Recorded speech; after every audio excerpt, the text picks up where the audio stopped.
Speaking of Cincinnati, that's where we head right now, but we find Laura Rutledge and Dan Orlovsky will be on the call for that matchup tonight. And Laura, you just spoke to Bengals head coach Zac Taylor moments ago. What do we need to know about Joe Burrow's status? Yeah, Field, the mystery just continues. Zac Taylor said to me, we're not quite ready to make the decision on whether or not Joe Burrow is going to play. He said, we'll try to do that in a couple hours, which if you're doing the math is like game time, Dan. So I think when you think about all of this, I can't believe you just did that. I'm so mad at you. I am shorter than Dan. When you think about all this, though, Dan, I think you have to live in a world, at least in one category, where Joe Burrow plays. How do we expect him to be limited if he's out there tonight? Yeah, well, first of all, I think Zac Taylor might want us to think he might, or he hasn't made that decision yet. I think everybody in that locker room, certainly the quarterbacks, know if Joe is going to play or not. Living in the world where Joe plays, a lot of this offense is catch and throw. Catch and throw. So you kind of get it out, play point guard, you use Jamar and move him around, and there's a beauty in the simplicity of that. One of the best ways to handle Aaron Donald as the defensive tackle for the Rams Hall of Famer is to get the ball out. So I don't think it's going to alter the Bengals' plan that much. Joe obviously has to be incredibly careful to not try to create and react, but I still think for the most part, they can play the style of offense that they want. He said he's comfortable inside the pocket, feels he can make all the throws. Quickly on Jake Browning, who would be making his first NFL start out here tonight if he goes. They can do the same offense, basically, right? I think that plays to the strength of the situation is they can continue to just run their stuff and get into a lot of the RPO offense, and he can play point guard for the most part.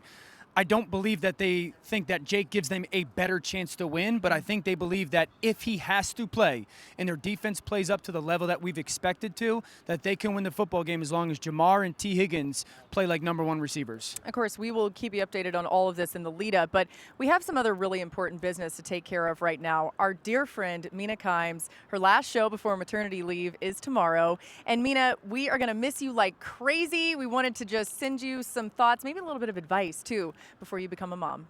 Oh, no. Gonna miss you while you're on maternity leave, but I'm so thrilled for you and this new journey you're about to embark on. I really can't wait to tell this little guy how awesome his mom is. Knowing kind of one of the reasons why you wanted to become a mom now, even more amazing, and congratulations again. While your son doesn't know it yet, he hit the parent lottery.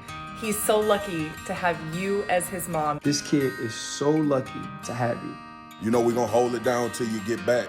We will not try to replace you because we can't. We'll miss the fact that you just make everything that you're a part of better. But we all get to be uncles and aunts to one of the greatest little babies in the world with one of the best mothers in the world.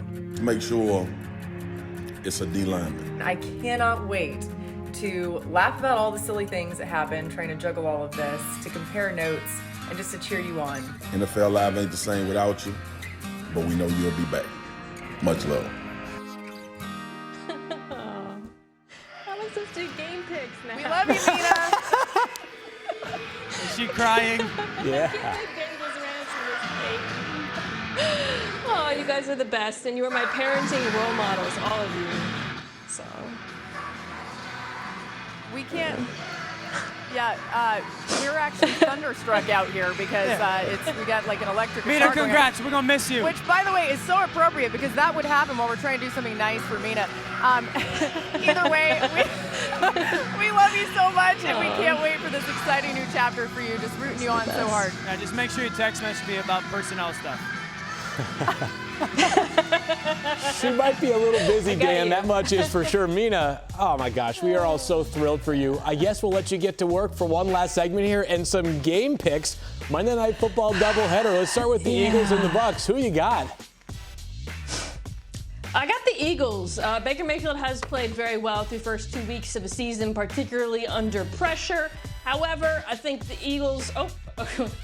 I had the Eagles are a different animal on defense, so sorry about that. So I'm joining the rest of the crew and taking the Eagles. I think that the defense will be able to put more pressure on Baker than he's faced thus far, and on the other side of the ball, I think those two wide receivers are going to give the Bucs defense some trouble. And then, of course, the Super Bowl rematch from 2 seasons ago. Rams, Bengals, who you got? Yeah, this is really tricky, obviously, with the Burrow uncertainty, but I am going Rams here. Hopefully, yeah, it shows that.